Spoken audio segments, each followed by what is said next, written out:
o setor, ele foi evoluindo muito, né? E isso foi fazendo com que a gente tivesse que investir mais em pesquisa, investir mais em design de uma forma geral. E você vê empresas novas entrantes que vêm, né, já com design na veia, 100%, já nasceram by design. A gente conseguiu, com isso também, ser muito mais, além de ser mais estratégicos, mas nós conseguimos também aumentar a nossa produtividade. Olá pessoal, tudo bem? Gilmar Gumier, estamos em mais uma edição do Tuia Design Talks. O Tuia Design Talks é um podcast que vai falar da relação entre design, UX e as outras áreas do negócio. Nessa segunda temporada, a gente está conversando com líderes de UX de diversos setores e diferentes empresas. A Tuia é um estúdio de pesquisa e design situado aqui em São Paulo. E hoje o nosso papo vai ser com a Daniela Neves. Ela é coordenadora de design de uma empresa de benefícios. E a gente vai conversar com vocês de como funciona o setor de benefícios, que é muito além da alimentação, como estão sendo as mudanças, que é um setor que está passando por muitas mudanças, e como o design impacta e como o design ajuda essas mudanças, né? Então, seja muito bem-vinda, Dani.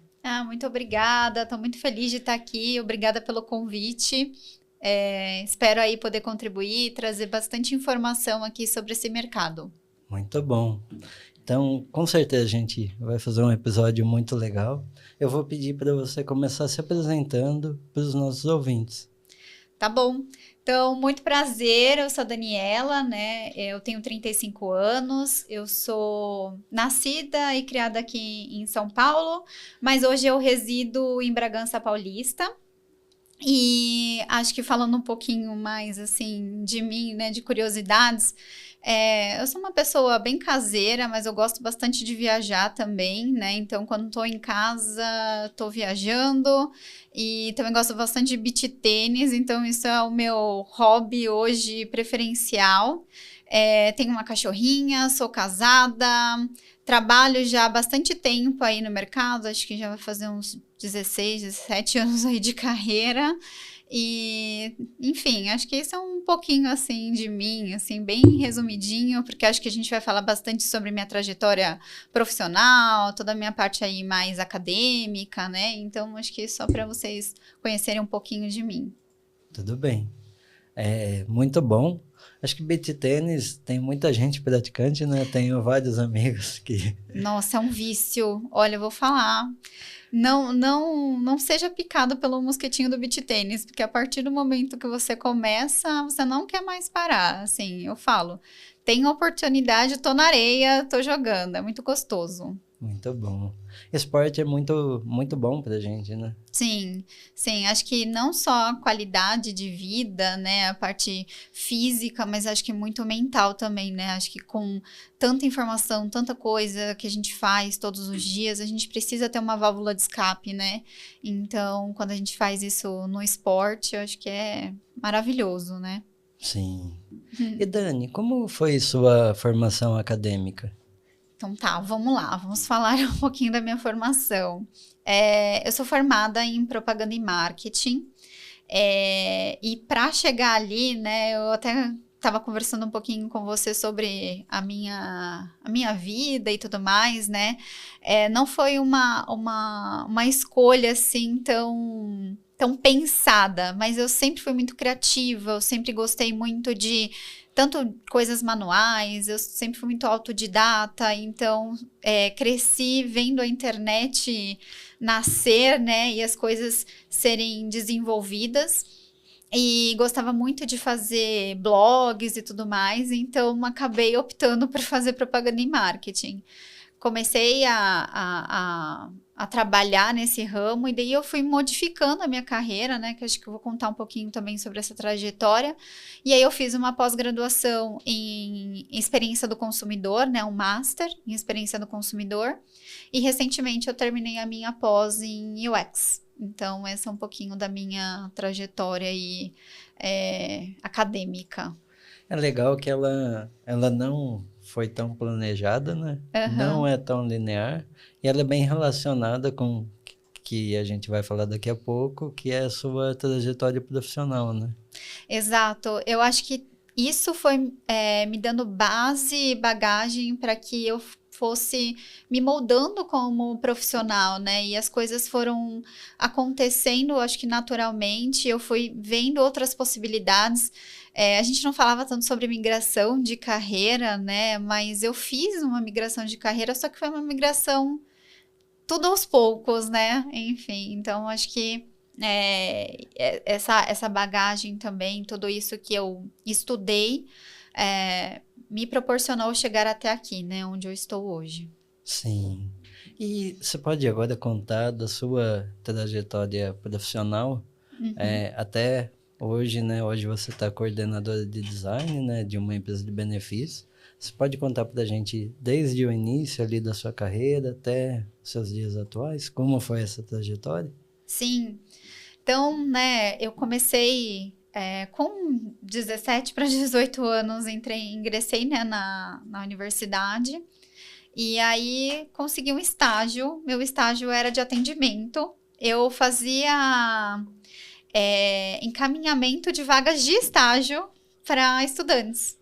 Então, eu ligava para falar, olha, tem uma vaga assim, assim, assado, você tem interesse? Enfim, então, nada a ver ainda com a minha formação. Mas me ajudou bastante a, principalmente, trabalhar a parte de comunicação, né? Que isso também sempre foi um forte meu, assim. Eu acredito que me comunico bem.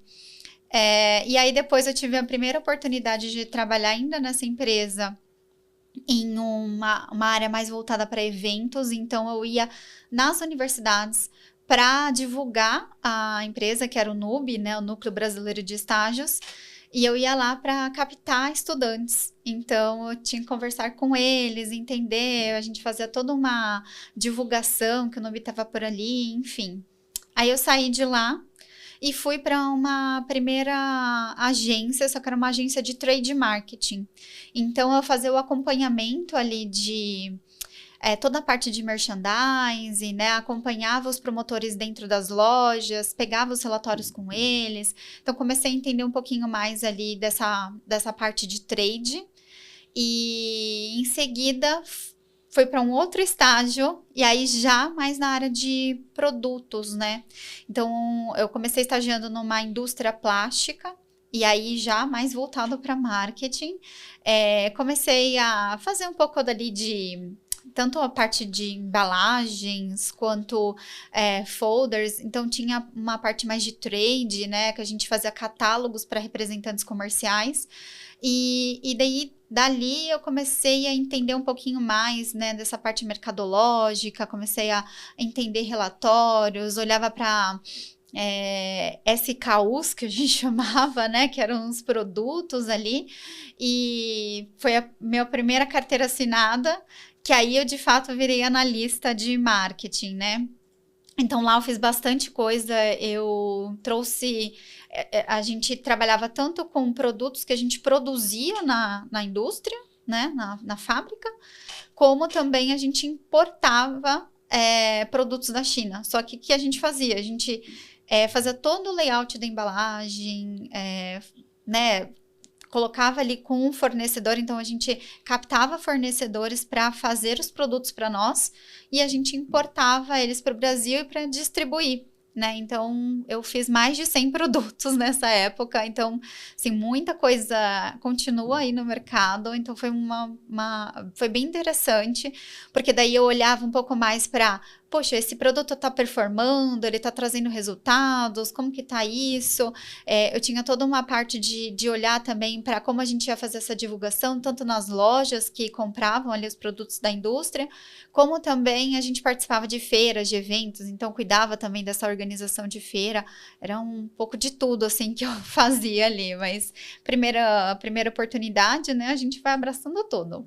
Aí depois de lá eu fui para Chocolates Brasil Cacau e Copenhagen. Então, também uma indústria, mas aí trabalhando um pouco mais com a parte de mídias sociais, assessoria de imprensa. Eu falo que eu trabalhei, assim, tudo que você possa imaginar. Eventos, assessoria de imprensa, produtos, enfim, tudo, né? Então, eu fiquei 1 ano e pouquinho nessa empresa. E aí eu fazia tanto contato com influenciadores que na época nem eram esses influenciadores como são hoje, né? Assim, tava começando aqueles influenciadores mais de blogs, né? Então a gente mandava press kit, mandava informações para eles divulgarem a marca, né? E aí eu fazia esse acompanhamento também. Aí depois disso eu fui para a Cielo, que acho que foi a minha grande escola. Foi a empresa em que eu aprendi muita coisa. E eu fui lá para desenvolver um programa de fidelidade. Então, existia já esse programa, né, na verdade, e eu fui lá para cuidar tanto da parte das réguas digitais, como também do ciclo de vida desse cliente. Foi aí que eu comecei a entender um pouco mais sobre necessidades do consumidor, olhar para o ciclo de vida do cliente, entender a parte de lifetime value, né, enfim, fazer com que ele performasse ainda mais dentro ali da companhia, trouxesse mais resultados. Então eu fiquei 3 anos com esse programa de fidelidade, até o momento que a gente encerrou o programa, não porque ele não trazia resultado, porque ele trazia bastante resultado quando a gente olhava em nível de business case e tudo mais, mas porque foi uma estratégia da empresa, porque nesse momento a indústria estava passando também por uma transformação, né? Uma abertura de mercado, e a gente percebeu que tinham muitos concorrentes, então a gente começou a utilizar ali esse valor que a gente usava no programa para outras ações, né, que eram importantes. E aí foi ali na Cielo que eu tive contato pela primeira vez com UX, né? Até então não tinha tido contato com UX. A gente estava num momento de transformação digital e começaram a criar as squads. E eu falei, gente, isso aí é muito legal. Nossa, isso é muito interessante. Faz muito sentido para mim. Porque até então eu olhava para o mercado e eu tinha uma imagem de que a gente desenvolvia produtos e esses produtos geravam uma necessidade para o cliente, né? E aí foi exatamente o contrário, né? Comecei a ver sobre essa outra visão, que não, peraí, vamos estudar os clientes, entender as necessidades dele, e a partir daí você vai construir soluções que atendam a essas necessidades. Faz muito mais sentido, né?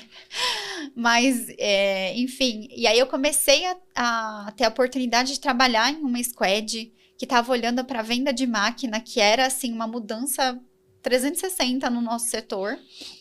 E aí foi que eu falei, puxa, quero estudar, quero me aprofundar, quero conhecer mais.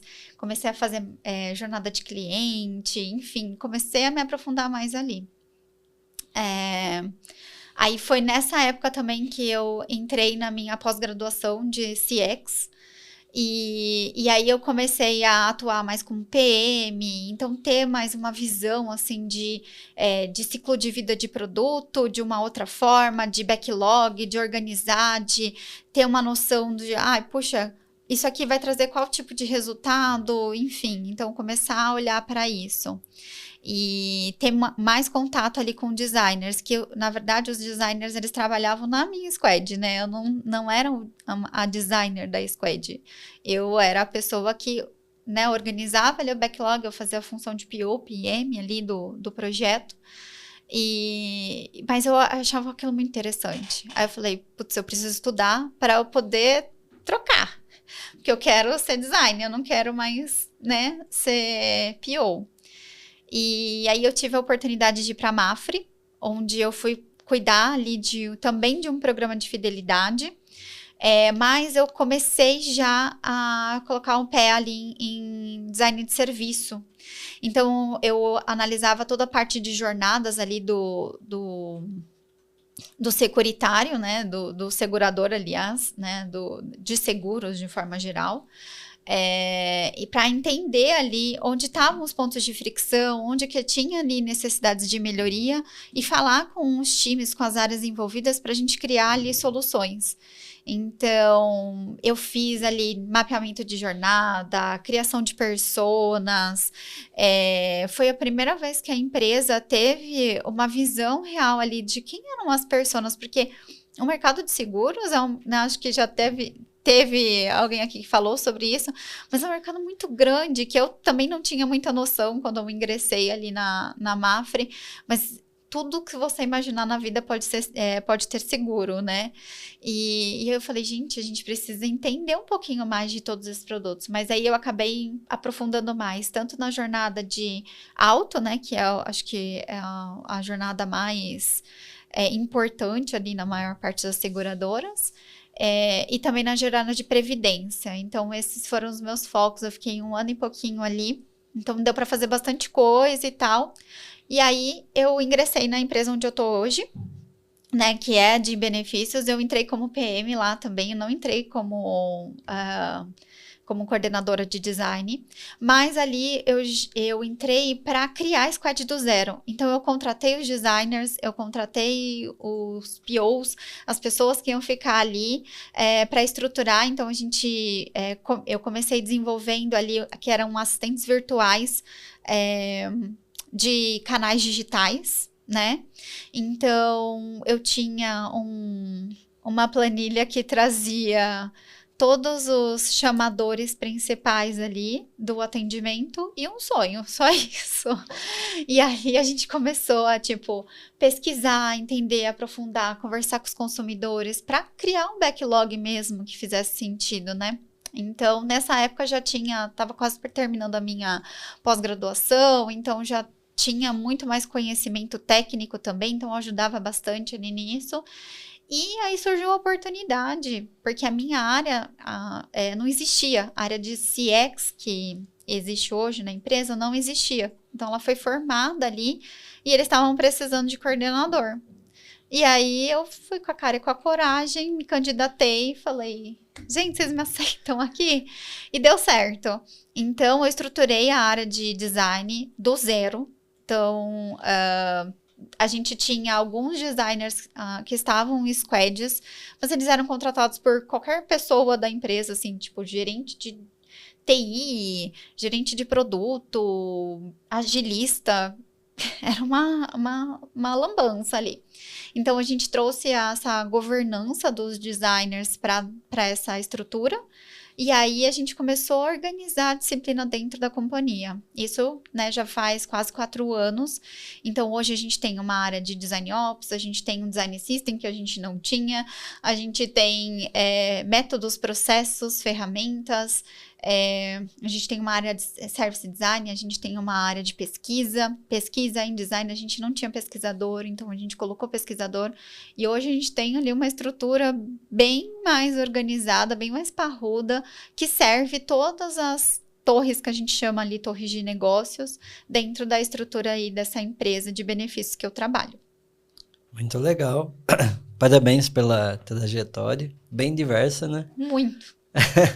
E é legal que, assim, essa diversidade, a sua formação e tudo mais, te dá um background além do design, né? Que a gente estava falando no café, para conhecer melhor o negócio e falar de negócio e design, não falar só design, né? Sim, com certeza. Eu acho que foi fundamental, assim, sabe? Eu falo que eu não trocaria os passinhos que eu tive na minha carreira e as coisas. E eu acho que eu fui bem ousada em alguns momentos também, de, assumir algumas posições e coisas que talvez eu não conhecesse 100%, mas eu acho que me colocar numa posição de aprendiz também foi muito importante, porque eu falei, cara, eu não sei, mas eu vou aprender. Eu não sei, mas eu vou atrás. Então, nesse período, eu fiz muitos cursos, né? Porque a gente vai fazendo curso, a gente fala muito da formação, né? Eu acabei de terminar a minha pós em UX, né? Porque eu senti a necessidade de ter essa pós, mas assim, eu aprendi muito na prática, né? Aprendi ali com as pessoas e tudo mais, e fui me especializando por conta dos cursos também que eu fui fazendo, participando de bootcamps, participando de vários eventos também, conversando com outras pessoas. Então, acho que essas experiências e essas trocas diárias são fundamentais para moldar, né, a gente como profissional. Então, eu acho que foi muito bacana a minha trajetória para chegar aqui, e hoje eu sento numa posição que eu me sinto super confortável, né, mas que lá no passado me deu bastante friozinho na barriga, medo, e eu falei, vou assim mesmo. Sim, com certeza. E como funciona o setor de benefícios no Brasil? Você falou que passou e está passando por muita transformação, tem várias empresas novas entrantes, a Uhum. realidade das famílias está mudando, né? Então, como funciona o setor? Tá, acho que falando um pouco do setor de benefícios, né? A base dele é um programa que é o PAT, que é o Programa de Alimentação ao Trabalhador. Esse programa, ele já existe há quase meio século, né? Quase 50 anos, que ele já tem ali. E ele foi, inicialmente, desenvolvido por quê? Porque não existia qualidade de alimentação no trabalhador dentro das indústrias, dentro das empresas, elas não se preocupavam muito com isso, né? E aí você tinha um turnover alto, você tinha um índice muito alto também de pessoas que não iam até o trabalho, né? Então faltavam muito, justamente porque não tinham saúde, né? Então, o governo, obviamente, por pensar, poxa, preciso investir aqui de alguma forma para que essas pessoas tenham mais qualidade de vida, eu vou dar incentivos. Então, ele começou esse programa, ele não é obrigatório, né, para nenhuma empresa, ele é opcional, mas a partir do momento que a empresa ela adota esse programa, ela ganha benefícios fiscais. Então, ela tem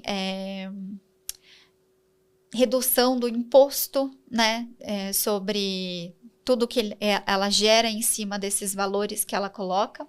Então, isso traz um resultado financeiro também para a empresa, né? E, obviamente, também traz felicidade para o colaborador. Então, esse mercado começou assim.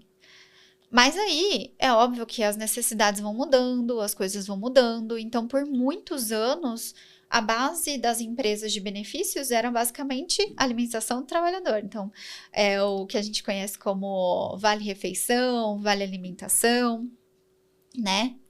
As cestas básicas, né, que as pessoas dão e tal. No caso aqui, a gente transformou a cesta básica em um cartão, né, de benefícios. E agora, né, recentemente tiveram várias mudanças que proporcionaram uma abertura nesse mercado, porque também existiam só algumas empresas que conseguiam trabalhar ali nesse ramo de benefícios. E agora a gente vê muitas empresas, a gente tem mais de 200 empresas, né, que tem ali, ofertam opções de benefícios para o RH.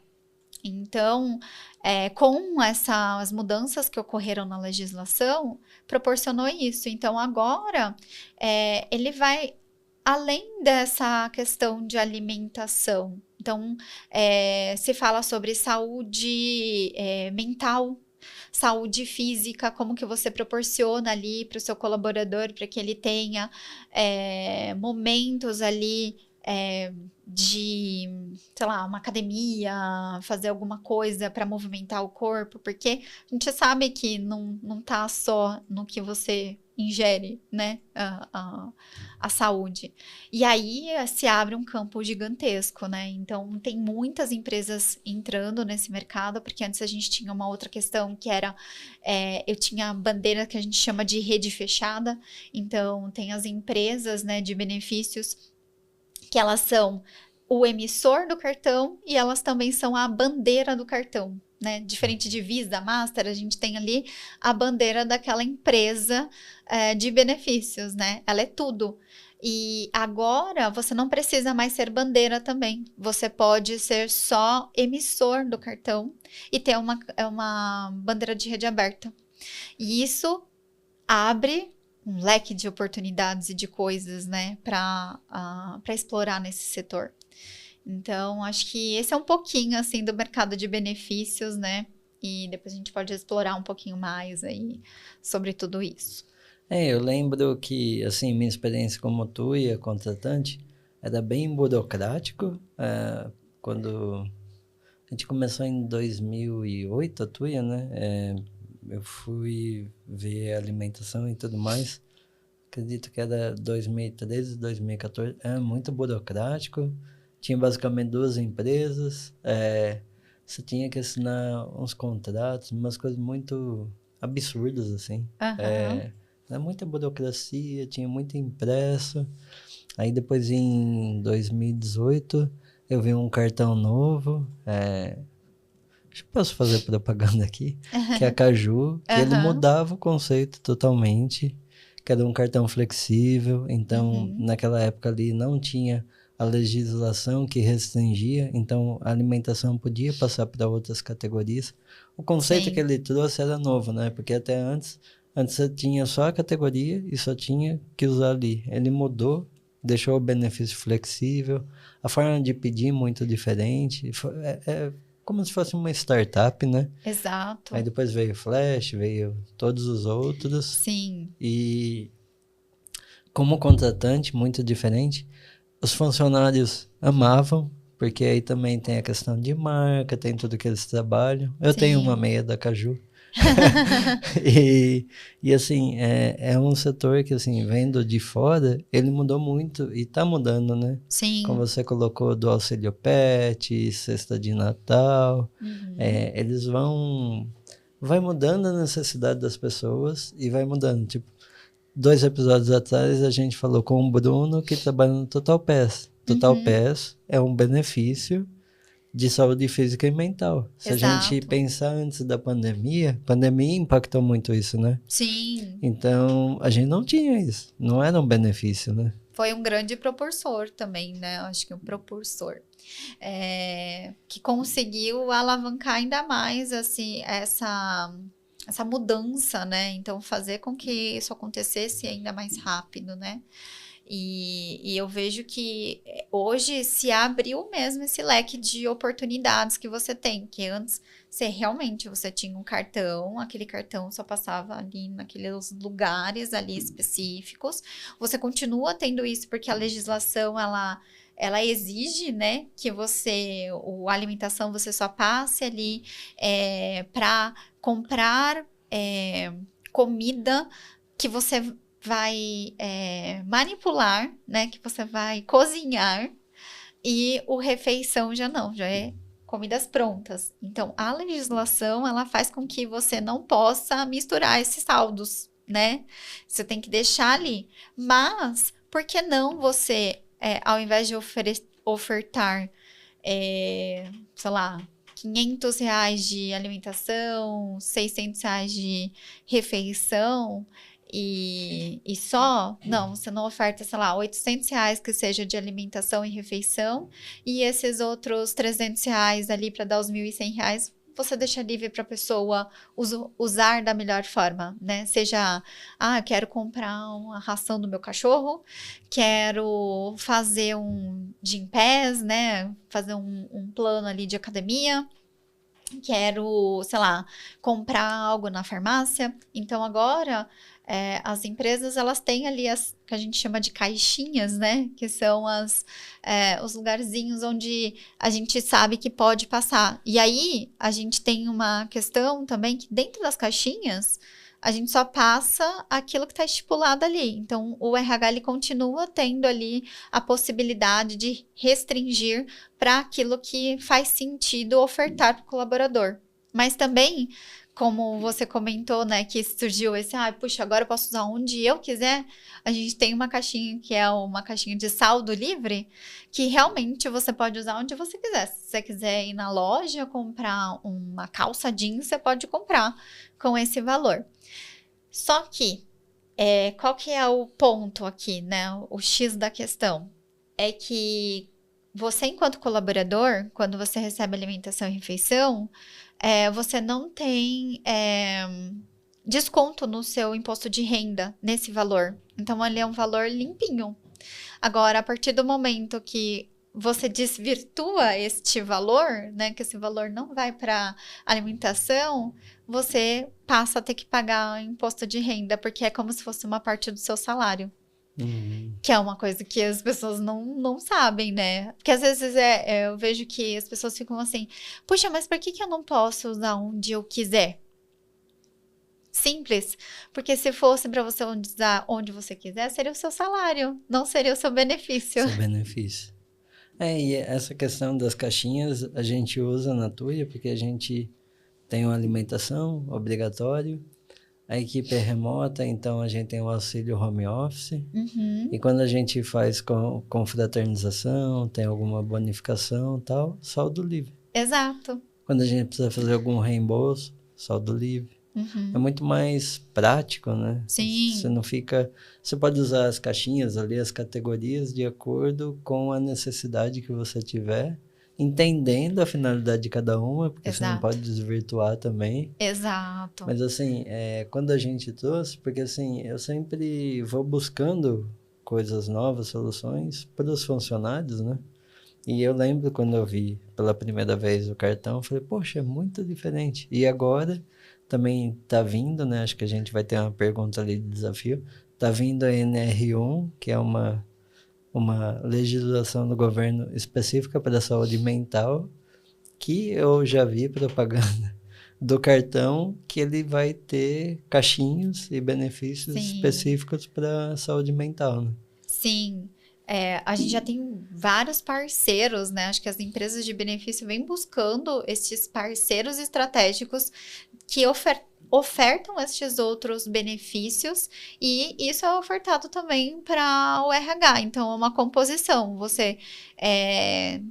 Você contrata aqui o meu produto, alimentação, refeição e essas outras caixinhas, e você também pode contratar comigo outros benefícios de saúde mental e tudo mais, que você vai ter até um valor até melhor do que se você negociasse isso só com aquela empresa, né? Então, você comentou aí da Total Pass, né?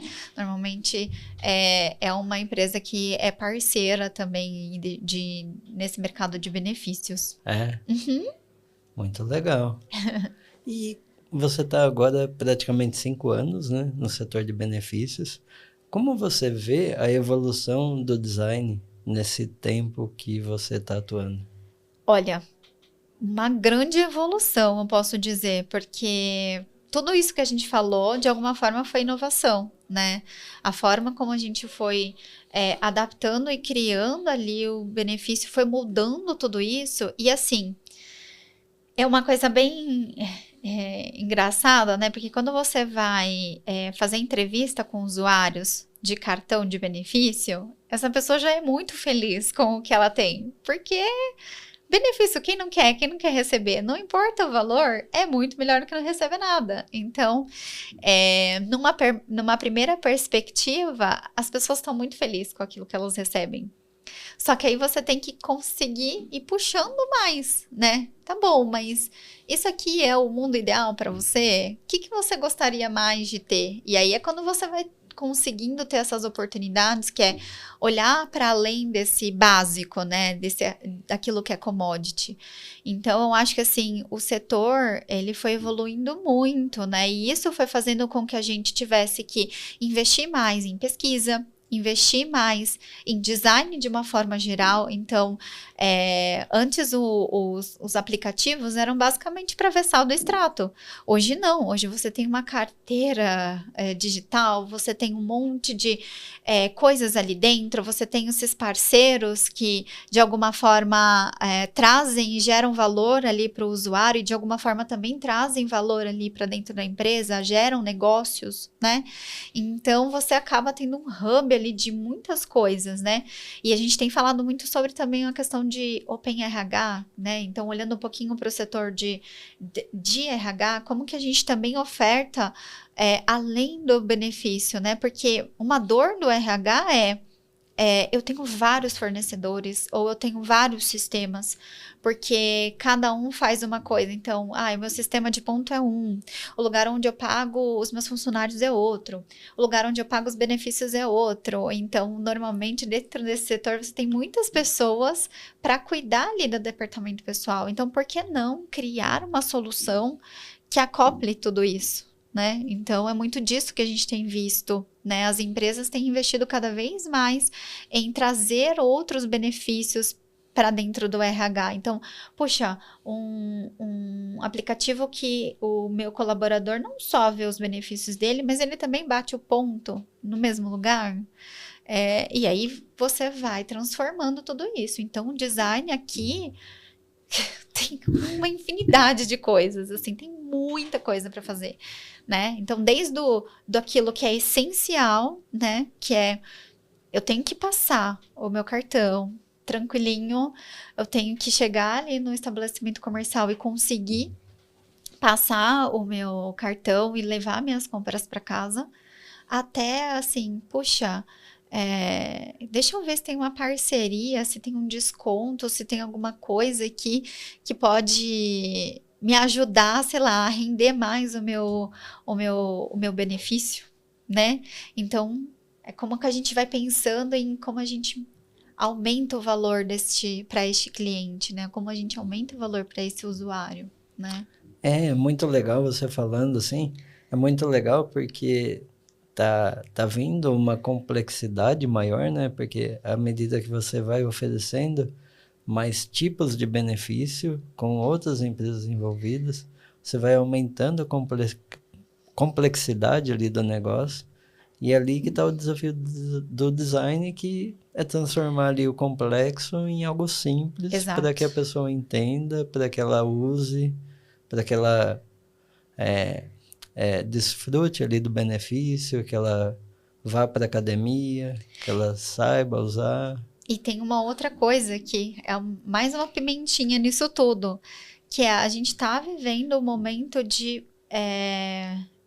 onde tem várias gerações dentro do mercado de trabalho, né? Então você tem ali um encontro, né, de várias gerações que tem necessidades e tem gostos e perfis muito diferentes. Então, como que você consegue atender desde o baby boomer até a geração Z e alfa que vem vindo aí, né? E como que você atende a tudo isso? Como que você percebe cada um e como que você suporta, né, estes usuários ali, cada um com o seu perfil, né? Então, você fala com diferentes camadas sociais, porque você está falando com uma pessoa de classe C, D, que de repente o benefício para ela, na verdade, é basicamente aquilo que vai colocar alimentação dentro da casa dela. E você fala também com pessoas classe A, que pegam o benefício e dão para o filho comprar a merenda da escola. Então, como que você trabalha para tudo isso? Tem muita coisa. Sim. É muito bom. São desafios muito Muito, interessantes, muito, né? muito legais. Muito interessantes. E nesse contexto de desafios, como você vê a maturidade do design no setor de benefícios? Eu acho que ela está evoluindo, tá? Eu acho que tem algumas empresas que, obviamente, até por serem mais tradicionais e tudo mais, elas acabam tendo um movimento um pouco mais lento, né? Para as coisas irem acontecendo. Isso porque, naturalmente, você tem muito mais sistemas legados, você tem muito mais processos, você tem muito mais burocracia, e você vê empresas novas, entrantes, que vêm, né, já com design na veia, 100%, já nasceram by design, né? Então, você tem esses dois extremos. Só que o extremo, né, que é essa empresa nova, ela acaba mexendo muito com a empresa mais tradicional, porque obviamente a empresa tradicional tem que se mexer muito mais. Sim. Né? Então, por isso que eu vejo que a gente tem evoluído bastante nesse sentido. Acho que ainda tem coisas a evoluir, né? Então, tudo isso que eu falei aqui também tem muita coisa que é futuro, né? Nem tudo tá ali plugado, então tem muita estratégia, tem muita coisa que o setor vem fazendo, né? Vem trazendo tudo isso. E eu acompanho bastante, né, assim, o mercado, né? E tem até pessoas especialistas que ficam só trazendo as notícias do mercado de benefícios, porque justamente ele está realmente muito movimentado, né? Então, eu acho que a gente está evoluindo nessa maturidade de design, né? Enquanto setor de benefícios.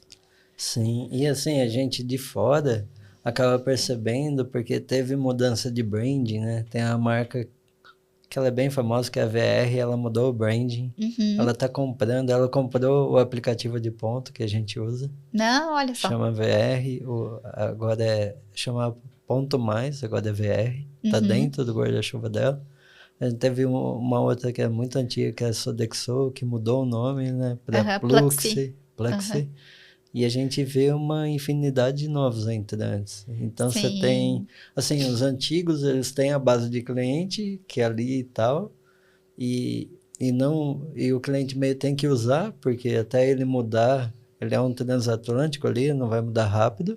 Tem os novos que vêm tudo com design, só que não tem os clientes, então eles têm que conquistar. Exato. Então, fica essa coisa, assim, e o design acaba sendo... um pouco do diferencial, né? Tem muita questão de política, que o governo também foi tirando, né? Porque ele era muito regulado e ele acabava favorecendo as empresas maiores que já estavam. Então, é um mercado que está mudando muito e o design está ajudando isso, né? Sim, com certeza. Com certeza. Eu acho que é isso, né? Os setores, de uma forma geral, mais tradicionais, todos eles estão, de alguma forma, sofrendo impactos, né? Seja pelo design, seja pelo que for. Tudo está mudando muito, né? Então, as tecnologias, o próprio comportamento dos clientes, do consumidor, ele tem feito com que as empresas repensem, né? Repensem a forma, a organização, a estrutura, o que eles ofertam para os nossos clientes, né? Para os clientes. É muito bacana, assim, ver tudo isso acontecendo, né? Ao mesmo tempo que dá um friozinho na barriga, né? Porque é aquela coisa, gente...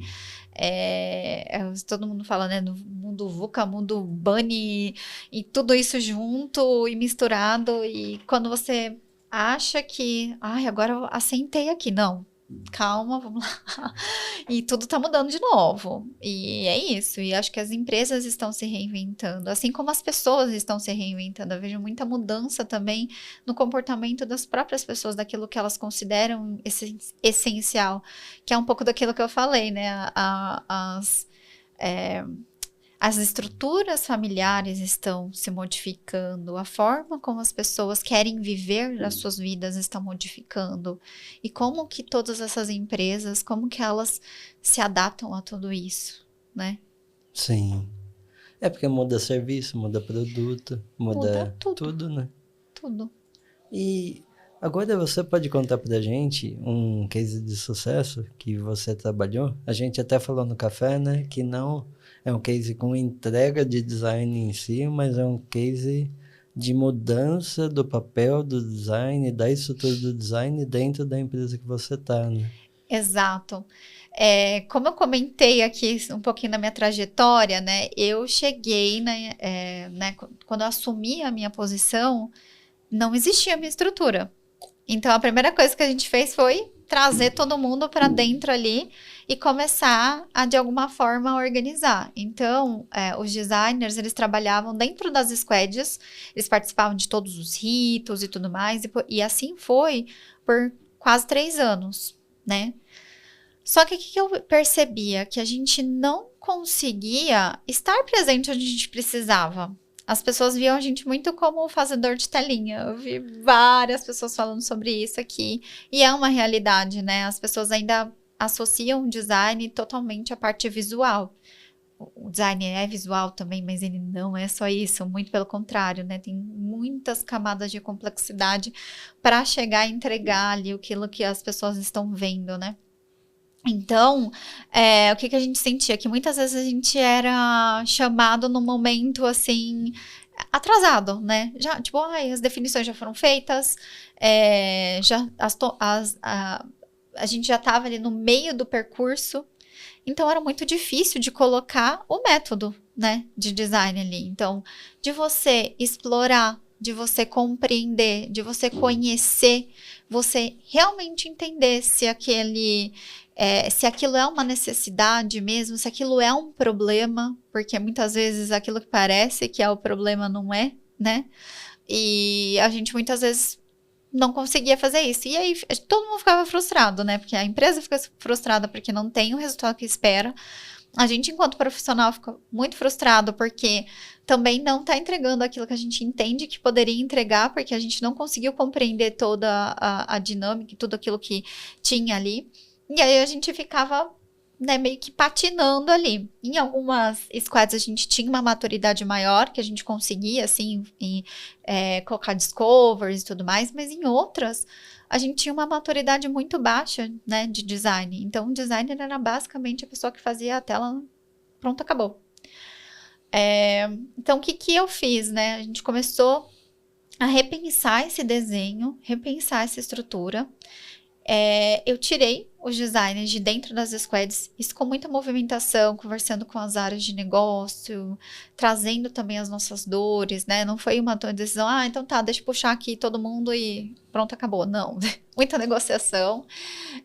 A gente trouxe eles para o que a gente chama ali de design team, que são squads de design. Então, hoje a gente tem 3 torres ali de negócios, então cada torre tem o seu time de design, e ali ele é composto por um design lead, que ele olha ali para todo o contexto da estrutura ali que ele tá, a BU que ele tá atendendo, ele navega e transita entre todos os PMs, GPMs, os POs, então ele é uma pessoa ali que meio que faz esse elo principal e que consegue captar ali as necessidades de negócio já no momento zero, né? Então, por isso é uma pessoa que realmente ali tem um perfil comportamental também mais voltado para essa parte de relacionamento, né? Mas também tem um conhecimento técnico muito bom, que ele consegue ser um coringa ali dentro do time.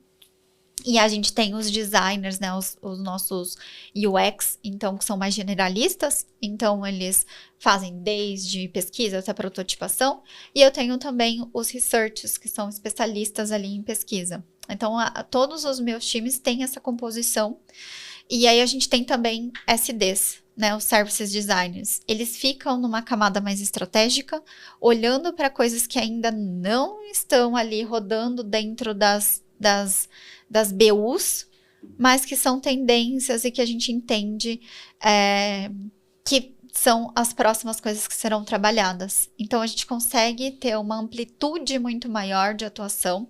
A gente conseguiu, com isso também, ser muito mais, além de ser mais estratégicos, mas nós conseguimos também aumentar a nossa produtividade. Por quê? Porque eu comecei a ter, por exemplo, eu tenho ali um projeto que me exige um pouco mais. Antes, eu tinha, às vezes, um design que ficava, sei lá, em 3 squads. Então, levava muito mais tempo. Agora, eu posso colocar, 4 designers para fazer uma coisa específica, mas eu vou levar muito menos tempo. E eu consigo fazer paralelismo. Então, eu consigo estruturar ali o meu backlog, entender ali e negociar. Que esse também era um outro ponto. A gente ficava sempre assim, o que sobrar é do design. Então, se sobrou uma semana, é uma semana que você tem para fazer. Não importa o que você tiver para fazer. Se você precisar fazer pesquisa, né? Sim, uma semana você conseguir fazer, tá tudo certo. Mas se eu não conseguir fazer, não dá porque o dev vai começar a desenvolver. Então, você tem que... você já tem que estar com tudo pronto ali. Então, era assim. E aí, hoje já não. Hoje a gente já negocia backlog, a gente entende o que vai entrar, qual é a prioridade, né? Às vezes, puxa, isso aqui entrou muito urgente. Mas espera aí, tem algo ali. Você já negociou ali? Então, a gente negocia tudo isso. Então, acho que é um case muito interessante, porque isso acabou movimentando também as minhas outras estruturas, né? Então, eu tive que criar uma área de Ops, onde eu suporto e sustento tudo isso. Então, a gente tem processos, ferramentas, a gente teve que organizar tudo para que o nosso time conseguisse ser mais produtivo também. Então, a gente criou desde método de... como que eu organizo um arquivo no Figma? Pode parecer besta, né? Mas se isso não estiver muito bem organizado, se isso não estiver bem... elencado e tudo mais, se eu não tiver um handoff bem feito, eu acabo parando a esteira de produção, eu acabo parando o time de desenvolvimento, porque ele tem que ter tudo muito bem documentado também, porque o design não tá mais ali dentro da squad. Então, eu tenho que organizar tudo isso. E aí, a gente começou a ter o nosso próprio backlog, a gente criou um board. Então, eu comecei a ter métricas, eu comecei a medir como que o meu time está performando, né? Aonde é que a gente está parando, onde que a gente tem problemas. E aí, com isso, eu vou movimentando a empresa também para que eles compreendam ali também o papel do design e eles também consigam nos auxiliar. Então, agora é uma relação de mais trocas, né, do que a gente tinha antes. Então, acho que esse é o meu case aí, que eu acho que é bem interessante. Eu sei que existem vários modelos aí, mas esse tem funcionado muito bem aqui dentro da minha estrutura. Muito legal, parabéns pelo case. É bem interessante, assim, essa mudança, porque ela tem um impacto muito grande no negócio em si e na relação de design com o negócio, né? Sim. Porque ainda tem projetos que provavelmente o design vai fazer a telinha e tudo mais, mas aí, a partir do momento que você teve que fazer essa mudança e tudo mais, teve muita questão de política, de relacionamento, você começou a explicar a visão do design, que o design não faz só a telinha, para ele chegar na telinha é um processo, para a telinha funcionar tem que ter pesquisa, tem que falar com o usuário. Então, provavelmente você teve todo esse caminho e Sim. agora as pessoas que não são designers conseguem entender melhor o papel do design em si, né? Exatamente. Óbvio, toda mudança gera um pouco de desconforto, né? Então, você também tem que aprender a lidar com tudo isso. Então, a gente ainda, né, esse modelo que a gente implementou, a gente começou como um piloto em um único projeto. A ideia a gente aumentou para uma torre. A gente viu, gerou resultado, levou esses resultados e aí a gente conseguiu virar para as outras torres também. Então, eu tenho hoje um time que é mais maduro, porque ele já está há mais de um ano nesse modelo. Então, esse time, ele performa de uma forma absurda. Eu consigo gerar muita informação, muito estudo, muito dado, muita coisa que antes eu não conseguia fazer. E assim, com um número reduzido de pessoas, assim, né? Não é o meu time menor. Quando eu olho assim, das estruturas, é o meu time menor. Mas ele já tá tão maduro, tão rodando direitinho, que agora, assim, essa BU não quer nunca mais que mude, né? Já nas outras duas estruturas, eu ainda estou passando por alguns desafios. Ainda tem algumas coisas, então tem gente que ainda não entende 100% do processo, que não entende mas por que o design não está aqui todo dia comigo? Né? Por que ele não está aqui? Então, a gente tem que ir fazendo também esse trabalho, né? Junto com as áreas e mostrando, e para que essas pessoas, elas compreendam também que é fundamental que esse design, ele esteja ali conversando com outros designers também, tendo ali outras perspectivas, porque isso é tão importante para a gente, né? Se a gente não consegue trocar, se a gente não consegue fazer um critique que seja, né? A gente acaba ficando muito dentro da nossa bolha, né? E o que eu percebia também é que os designers, eles não tinham uma visão da estratégia de fato ali da estrutura, porque eles estavam tão focados ali em um produto, em um determinado parte ali, né, daquela BU, que ele não conseguia ter uma visão do todo, né, que ele não conseguia fazer essas conexões. E aí o meu próximo passo é justamente como que a gente faz para que a gente tenha, ainda que a gente já está tendo mais contato com as outras BUs, né, entre os designers, mas que a gente tenha essa conexão 100%, assim, sabe? Porque esse negócio, né, o mercado de benefícios, ele é ecossistêmico, né? Uma coisa não funciona sem a outra. Então, assim, se eu não tenho empresa, né, não tenho RH contratando, obviamente eu não vou ter pessoas utilizando o meu cartão. E se eu não tenho estabelecimentos comerciais que aceitam o meu cartão de benefícios, também não adianta eu ter as empresas e as pessoas. Então, todas as coisas estão muito interrelacionadas, né? Eu tenho que ter essas três pontas funcionando. Então, é como que a gente olha para essa jornada como um todo, né? E não apenas para uma parte dela. Porque senão, se eu olho para só uma parte, provavelmente eu vou estar deixando buracos que a outra parte vai sentir, né? Então eu tenho que olhar de uma forma muito ecossistêmica. Sim.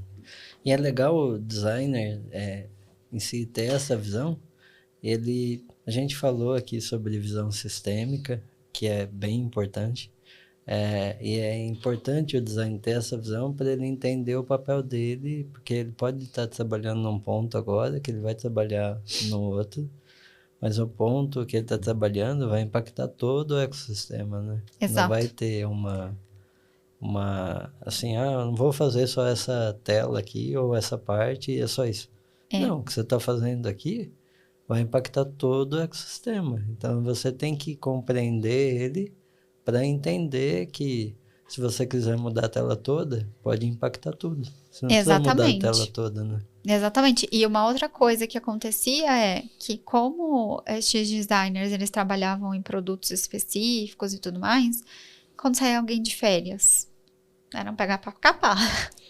Por quê? Porque ele não tinha contexto, ele era a pessoa que a gente colocava ali para auxiliar, né, nesse momento, ele conseguia ajudar até um certo ponto, porque se fosse uma coisa muito complexa, até a área dar contexto, até a squad dar o contexto necessário para ele, às vezes era o tempo do outro designer estar voltando, né? Então agora não. Agora a gente consegue também ter mais previsibilidade das coisas. Ai, não, então nesse momento aqui, fulano vai estar de férias. Então eu consigo aqui organizar o backlog dele para que ele não esteja com nada acontecendo no momento que ele está de férias. Ou que as pessoas do time consigam cobrir e suprir ali as atividades que ele está. Porque a gente troca muito, né? Então a gente tem dailies, a gente tem as nossas weeklies, a gente tem quinzenais que a gente junta todo o time de design, então a gente fala tanto sobre aspectos técnicos, como a gente traz cases, como a gente faz dinâmicas de time, então a gente realmente é um time, sabe? É um time com todos os T's de time. Muito bom. E como você vê a relação de design e UX com as outras áreas de negócio no setor de benefícios? Olha, é essencial, né, ter essa conexão. Eu falo que, assim, é uma tríade, né? Design, produto e tecnologia tem que estar, assim, juntinhos o tempo inteiro.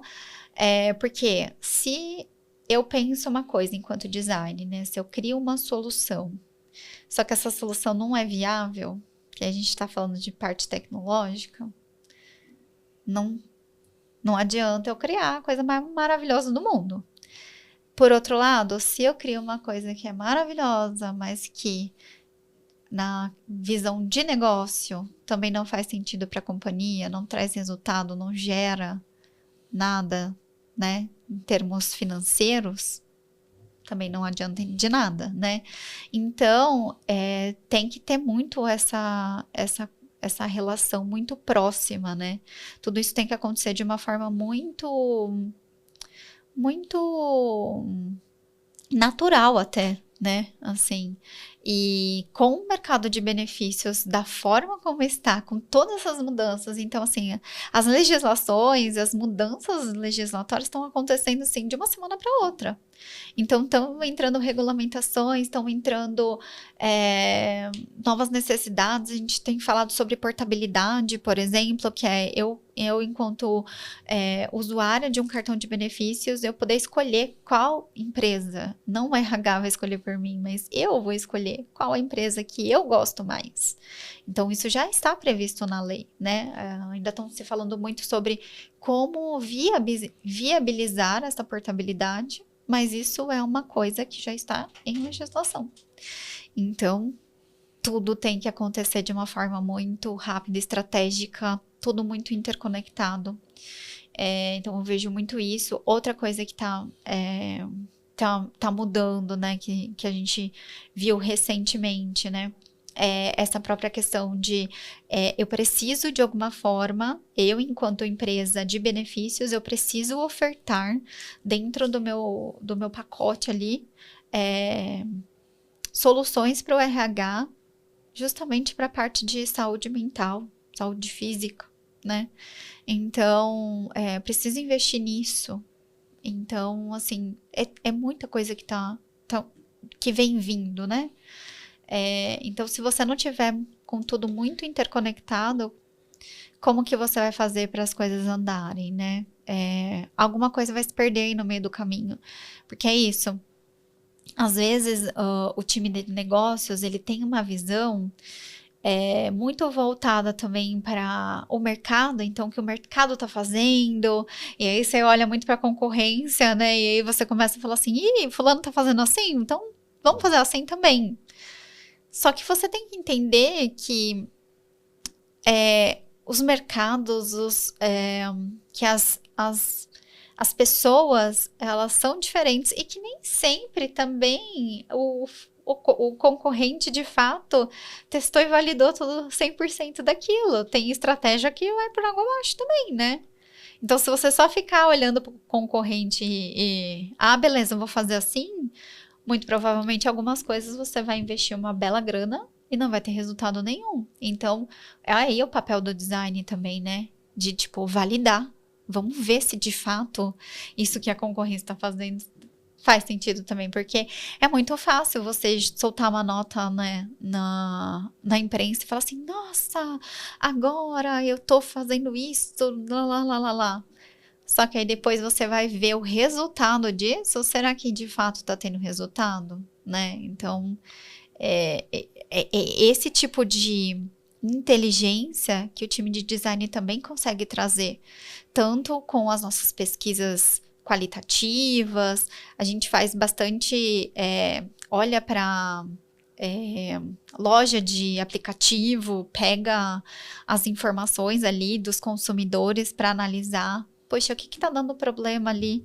Não só no que a gente está fazendo, mas que os outros players estão fazendo também. Então, assim, tem várias práticas para você, de fato, ir entendendo, né? Porque nem tudo que reluz é ouro, né? Nem tudo que a gente coloca ali, que a gente fala, de fato dá resultado, né?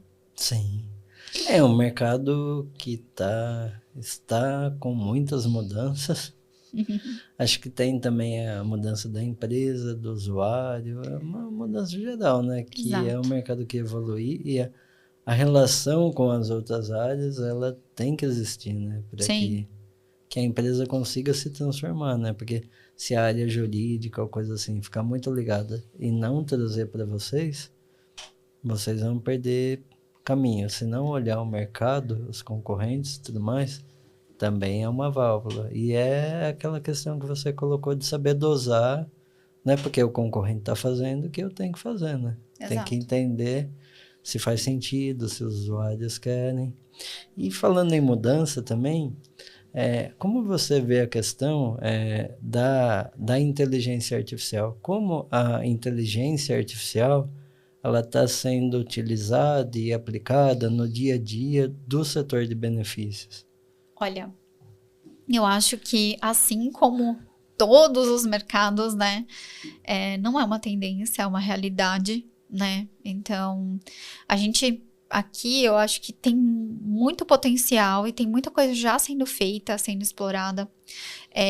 No meu time, por exemplo, a gente já faz muita coisa usando IA. Então, desde a parte de pesquisa, onde a gente consegue resumir, organizar, catalogar, todas as coisas usando de alguma forma IA, né?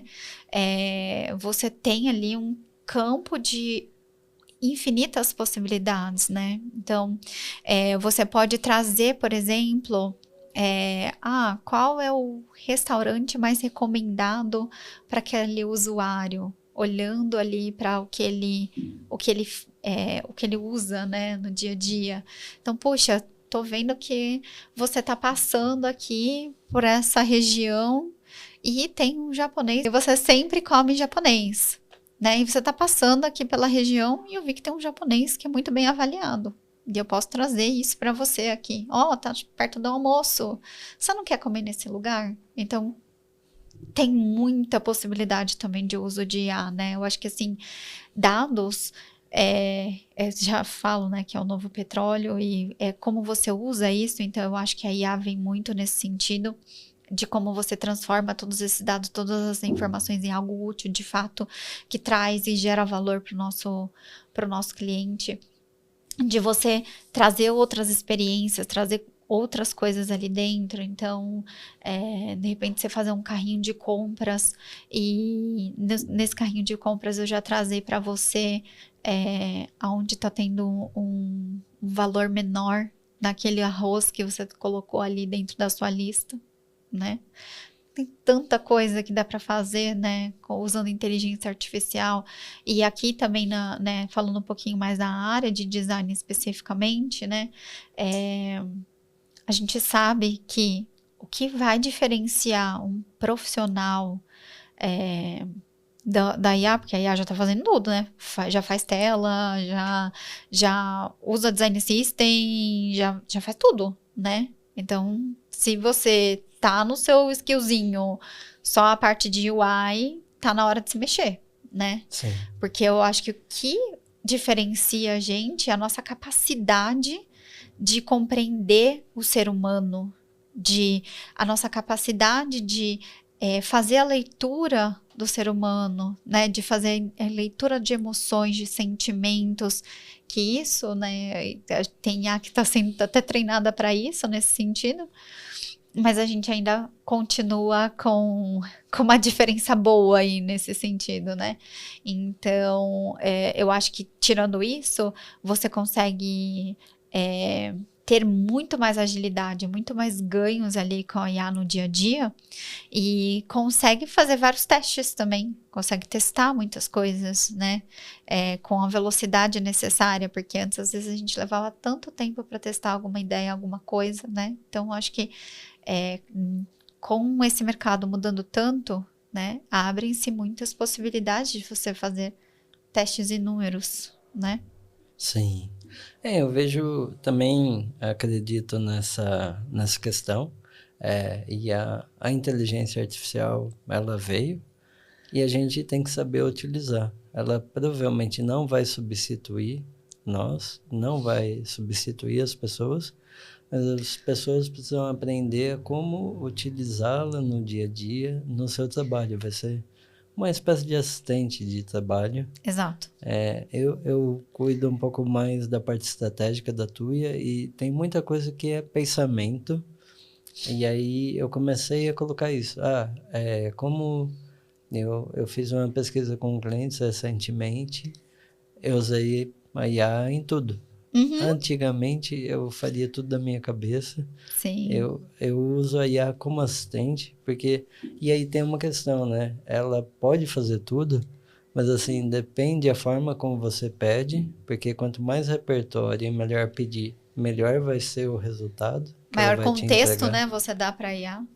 E você tem que ter o conhecimento para entender, fazer a curadoria do que ela te dá. Se tá certo, Sim. se tá errado, se tá claro, se não tá claro. Então, assim, ela não vai substituir, ela vai ser mais uma ferramenta de trabalho, né? Concordo 100%. E agora, pensando em futuro, da questão do mercado de benefícios, a gente já colocou, né, que a gente tem o envelhecimento da população, o Brasil é um país que está ficando velho muito rápido, isso vai impactar no mercado de trabalho, vai impactar nas famílias, a gente tem novas organizações de famílias, então a gente tem mãe de pet, pai de pet, que a gente não tinha antes, a gente tem a questão da pandemia, que trouxe saúde mental, atividade física, então a gente tem todas essas mudanças que elas estão ocorrendo e provavelmente vão ter uma maior força e estão impactando e vão impactar, além dos novos entrantes, né? Como você vê o futuro do setor de benefícios e como você vê que o design pode ajudar nesse futuro? Eu acho que o futuro já está acontecendo.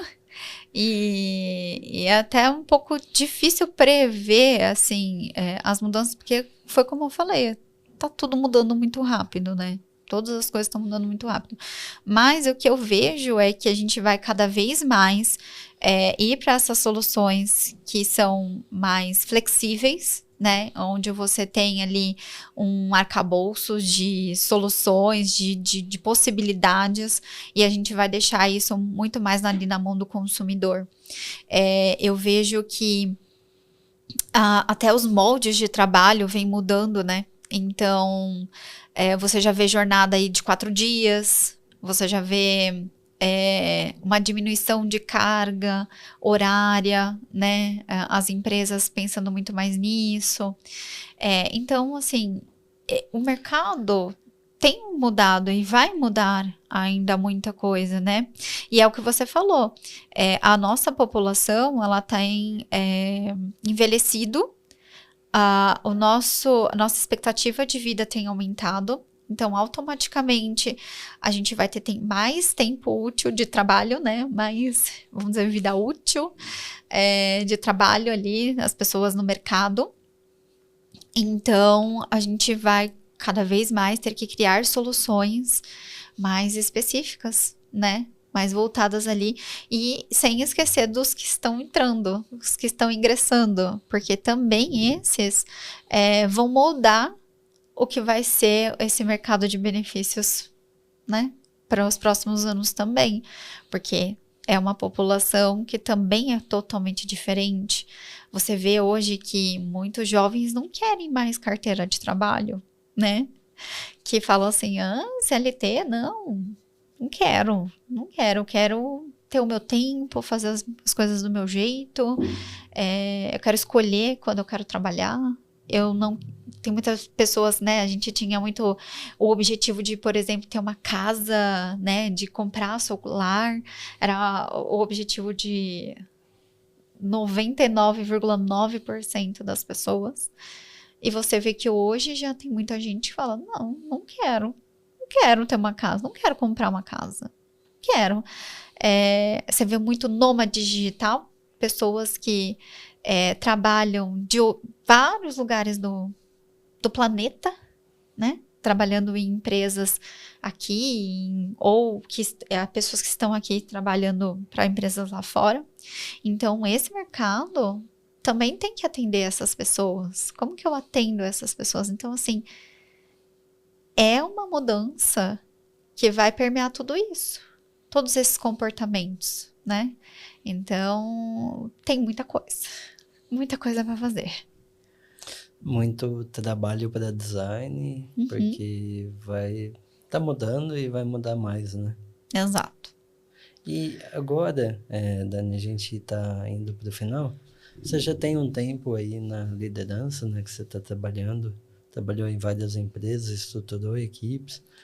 Qual conselho você daria para as pessoas que estão ouvindo aqui, assistindo o podcast, que elas usassem, que elas estão pensando em ascender para a liderança, ou mesmo estão no começo da liderança? Qual conselho que você gostaria de ter ouvido naquela primeira liderança que você teve que te ajudaria muito? Eu acho que o meu principal conselho é estude sobre pessoas, sobre comportamento, seja uma pessoa ouvinte, né, e servidor, porque o líder, ele é um servidor. Você só constrói uma liderança sólida se o seu time confiar em você, se o seu time, de alguma forma, se espelhar nas suas ações, se espelhar nas coisas que você faz. E para isso, você precisa conhecer as pessoas. Então, o meu conselho principal é conheça as pessoas que você trabalha, tenha interesse genuíno por elas, porque isso vai fazer de você um excelente líder. As pessoas são diferentes. A gente, né, enquanto design, estuda muito, né, pessoas, e elas têm necessidades diferentes, elas têm perfis diferentes. Então, quanto mais você conhecer a pessoa que está ali, né, trabalhando junto com você, mais você vai conseguir se moldar para ajudar essas pessoas na sua evolução. Então, mais do que qualquer hard skill, mais do que qualquer conhecimento técnico, eu acho que esse interesse genuíno pelas pessoas, você conseguir conhecer, entender de comportamento humano é essencial, porque também a gente fala muito sobre a questão de saúde mental. E quando você fala de saúde mental, né, a gente sabe, muita gente com burnout, tem muita gente, e as doenças mentais, né, vamos dizer assim, são agora vamos dizer assim, o mal do século que todo mundo vem trazendo. Então, como que você blinda o seu time? Como que você ajuda essas pessoas de alguma forma a saírem de tudo isso, né? Acho que a pandemia mexeu muito com as pessoas, né? Foi um período ali de muita incerteza, em que a gente teve que mudar e se adaptar muito rápido a muita coisa. E aí a gente falava muito do novo normal, né? Que já voltou para o normal que era, só que as coisas não são mais do jeito que elas eram, né? Então, se você não tiver essa capacidade de leitura dos seus colaboradores e não conseguir auxiliar eles ali, eles não vão performar aquilo que você espera e que você precisa, né? Então, acho que esse é o meu principal conselho, assim, tipo, estude bastante sobre isso e se conheça, porque eu acho que isso é fundamental. Porque se você não se conhece, é muito difícil de conhecer o outro também, né? E saber das suas limitações, para que você consiga enxergar as limitações do outro e você consiga auxiliar o outro em tudo isso também, em todos os processos. Porque cargos e lugares são temporários, né? Mas eu acho que a principal função de um líder de verdade é quando você consegue melhorar as pessoas de alguma forma. Elas saem melhor do que elas eram, sabe? Então, isso é um papel tão lindo que eu acho de uma liderança, né? Que, óbvio, não é só o líder que faz isso, mas o líder, ele auxilia muito nesse processo, né? Então, acho que é isso. Muito legal. Eu também tenho essa visão, que acho que o principal é sobre pessoas, né? Não é o cargo, porque o cargo você pode ter hoje e amanhã não ter, e você pode ter e não gostar e mudar. Então, acho que essa é a principal questão. Pessoas são complexas, cada uma vai ter uma visão. Se pegar 15 pessoas, vão ser 15 diferentes, repertórios diferentes, sonhos diferentes, realidades diferentes. E essa questão de servir também, porque no final do dia ali, servir, a gente vai ajudando elas da melhor forma a elas evoluírem, né? A gente pode ajudar, mas assim, a ação da evolução e de querer é um pouco delas, né? Exato. Nosso papel ali como líder é fomentar, né? Servir ali, acho. Isso considero muito legal também. E como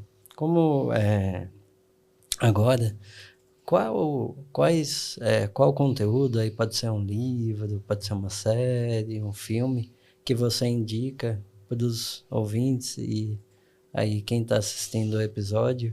Aí pode ser sobre design, pode ser que você usa como inspiração, que você acha interessante para o seu dia a dia.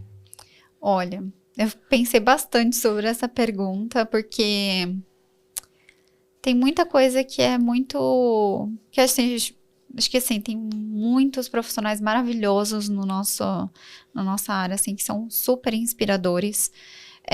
Tem livros fantásticos de design, mas eu vou voltar a isso, porque eu entendo que até esse podcast está muito aí voltado para pessoas que querem liderar, ou que já lideram e tudo mais, e profissionais, né, que querem se desenvolver. E eu acho que esse caminho do autoconhecimento, ele é essencial.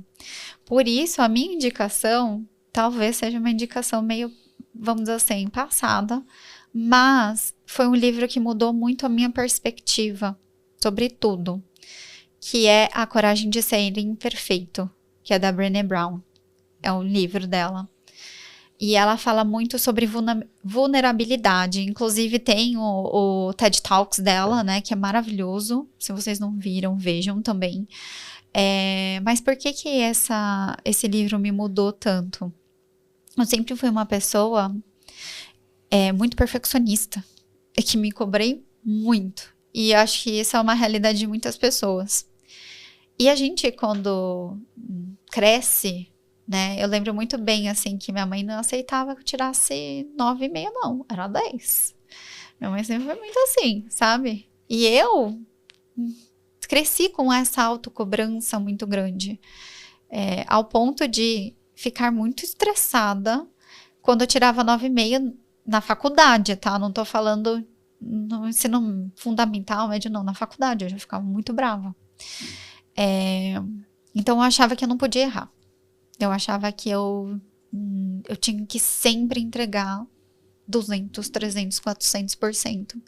Que eu não poderia me mostrar vulnerável para as pessoas. Que as pessoas só iam me admirar se elas me vissem fortes. E esse livro me mostrou o contrário. Que você ser transparente, que você mostrar que você não tem medo de errar, que você mostrar que muitas vezes você vai sim errar, você vai cometer falhas, mas que você vai entender, compreender e melhorar, e que isso vai fazer de você uma pessoa melhor também, né? Porque a gente aprende tão mais com os erros do que com os acertos, né? Que esse livro realmente é um livro, assim, que me inspirou muito, assim, eu digo que me modificou e me transformou na profissional que eu sou hoje. E que eu acho que ainda vou ser, porque eu ainda vou ler algumas vezes esse livro. E então, acho que é isso, assim, é você ter essa coragem de assumir e de saber que você não precisa ser perfeito, que você não precisa acertar sempre, que você pode sim, né, mostrar que você é um ser humano. Porque a gente queria ser criado como máquinas, né? Que não, eu sou um ser humano, eu estou em evolução e tá tudo bem, né? E aí quando você se abre para que as pessoas conheçam mais de você e dos seus medos, dos seus anseios, das suas dificuldades, você se conecta realmente com as pessoas, né? Porque senão você cria uma barreira. E aí você começa a ser feliz em um monte de coisa. Você começa a dar oportunidade para que as pessoas se conectem com você de forma genuína, né? Então, esse livro fala muito sobre isso, né? Então, essa é a minha indicação. É uma indicação muito boa. Eu não li o livro, mas eu assisti o TEDx e eu fiquei muito reflexivo. Quando foi lançado, né? Foi um boom, todo mundo colocando. Eu também tinha essa questão do perfeccionismo, de nota. Teve uma época que eu virei metaleiro, quando eu te dava 9, que eu estava muito rebelde. Sempre foi os 10, sabe? Isso impactava também no trabalho, na vida pessoal, porque eu acabava emperrando projetos ou coisas, porque eu queria fazer o perfeito, e não. O podcast mesmo, esse podcast é um exemplo que cada temporada e cada episódio eu vou aprendendo e vou melhorando. Se eu fosse esperar fazer o podcast perfeito, a gente não estaria aqui hoje. É isso. Muito legal. E, Dani, como o pessoal te encontra nas redes sociais? Pode procurar pelo meu nome, né? Daniela com Y, Neves dos Santos no LinkedIn. E no Instagram eu tô como Daniela NS. Então, também com Y, tá? Porque o meu nome realmente é com Y. Meu pai fez isso aí pra mim, né? Todo lugar que eu vou é Daniela com Y. Então, mas é assim que me acha. E aí, podem me adicionar. Vou adorar ter novas conexões. Se vocês precisarem também de alguma coisa, estou 100% à disposição. Adoro dar mentorias também. Então, se vocês quiserem mentorias aí, estou super aberta, tá bom? Muito bom. Muito obrigado, Dani, pela participação aqui no episódio. contar um pouco sobre esse setor aí tão complexo, tão mutante e tão importante aqui no Brasil, né, que é o setor de benefícios. Obrigado também a quem está assistindo e ouvindo o episódio até agora. Quem quiser acompanhar os próximos episódios é só seguir o podcast nas plataformas de podcast e também atuar nas redes sociais. E, mais uma vez, obrigado aí pela participação. Espero que tenha gostado e até o próximo episódio. Tchau, tchau.